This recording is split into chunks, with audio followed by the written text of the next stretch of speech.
নমস্কার বন্ধুরা, আমাদের channel Bong family kitchen and lifestyle থেকে আপনাদের সকলকে স্বাগত জানিয়ে আজকে বেশ কিছুদিন পর আরেকটি রেসিপি নিয়ে এসেছি। সো একটু দেরি হয়ে গেল, সেজন্য এক্সট্রিমলি সরি। তাহলে চলুন আজকে রেসিপিটি দেখে নেওয়া যাক। আজকে আমরা মেনলি বানাচ্ছি বাঁধাকপির তরকারি। তো প্রথমেই আমরা এখানে গ্যাসের ফ্লেমটি অন করে নিয়ে এখানে সর্ষের তেল দিয়ে দিয়েছি। আপনারা পরিমাণ মতো সর্ষের তেলটি দিয়ে নেবেন।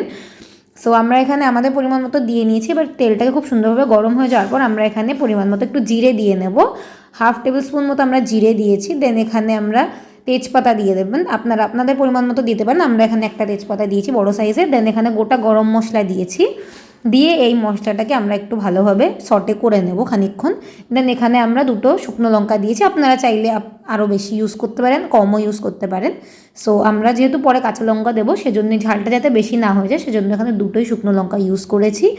দেন এটাকে একটু সটে করার পর আমরা এখানে যেটা আদা, সেটাকে গ্রেট করে রেখেছিলাম, সেই গ্রেট করা আদাটা এখানে অ্যাড করে দিয়েছি। দিয়ে দেখুন এটা খুব সুন্দরভাবে ভাজা ভাজা হয়ে যাচ্ছে আর কি। দেন এখানে আমরা ডুমো ডুমো করে কয়েকটি আলু কেটে রেখেছিলাম, সেটাকে আমরা দিয়ে নেব। আপনারা আপনাদের পরিমাণ মতো নিতে পারেন। আমার এক্স্যাক্টলি ঠিক মনে নেই, বাট হ্যাঁ 4টে থেকে 5টা মতো আমরা ছোটো সাইজেরই আলু নিয়েছিলাম, সেগুলোকে ডুমো ডুমো করে কেটে নিয়েছি।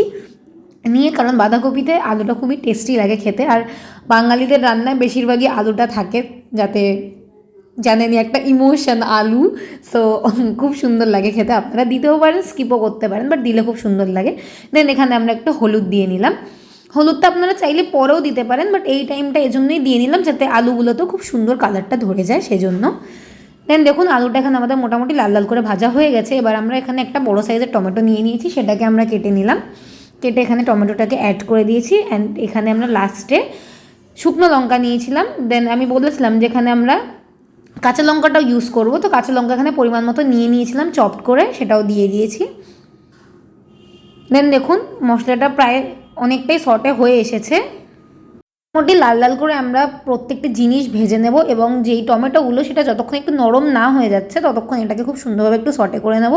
দেন এখানে আমরা জিরা পাউডার আর ধনে পাউডারের মধ্যে একটু জল মিলিয়ে রেখে দিয়েছিলাম, সেটা আমরা এখানে দিয়ে দিচ্ছি। দিলে গ্রেভিটা খুবই সুন্দর হবে এবং মশলাটা খুব সুন্দর প্রিপেয়ার হয়, খুব সুন্দর একটা টেস্ট আসে। কারণ জিনিসটা যেহেতু আমাদের শুকনো শুকনোই হবে, সো পরে এই মশলাটা একদম শুকিয়ে যাবে, যে জলটা আছে এটা একদম শুকিয়ে যাবে। তারপরে দেখুন এখানে মশলাটা আমাদের প্রায় রেডি। এরপর আমরা একটু এটাকে সুন্দরভাবে নাড়িয়ে চাড়িয়ে নেবো যাতে তেলটা ভালো মতো এক্সট্র্যাক্ট হয়। দেখুন তেলটা এক্সট্র্যাক্ট হওয়া শুরু করেছে। দেন এবার আমরা এখানে যে বাঁধাকপিটা কেটে রেখেছিলাম, আমরা একটা বড় সাইজের বাঁধাকপি নিয়েছি, যেটা 1 কিলোর উপরেই ওজন ছিল। সো সেটাকে আমরা এখানে অ্যাড করে দেবো। যেহেতু আমাদের মানুষ কম, সো আমাদের আরামসে এটা হয়ে যায়, আপনারা আপনাদের হিসাব মতোই নেবেন।